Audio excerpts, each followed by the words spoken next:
Dans un triangle rectangle, nous avons trois façons de calculer des rapports entre des longueurs. Quand on calculera le côté adjacent, la longueur du côté adjacent divisé par la longueur de l'hypoténuse, on obtiendra ce qu'on appelle le cosinus de l'un des deux angles aigus du triangle.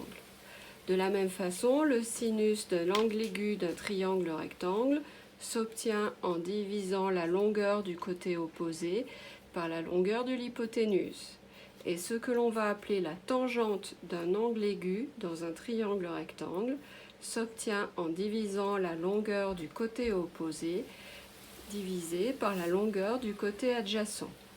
Ces trois formules vont se retenir grâce à cette expression K-zo-toa, ce qui peut se dire rapidement casse-toi.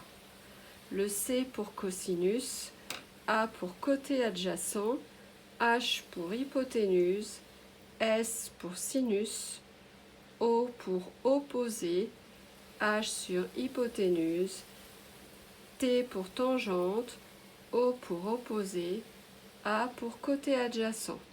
Vous devez connaître par cœur ces formules. Dans les exercices, je vous donnerai des triangles rectangles. Je vous donnerai deux longueurs et selon que je vous ai donné par exemple le côté adjacent et l'hypoténuse, parce que ce sont ces deux longueurs qui interviennent, alors vous utiliserez le cosinus. Si je vous donne le côté opposé, le côté adjacent, côté opposé, côté adjacent, alors on utilisera la tangente. Et enfin, si je vous donne la longueur du côté opposé et la longueur de l'hypoténuse, opposé hypoténuse, c'est que nous travaillerons avec le sinus.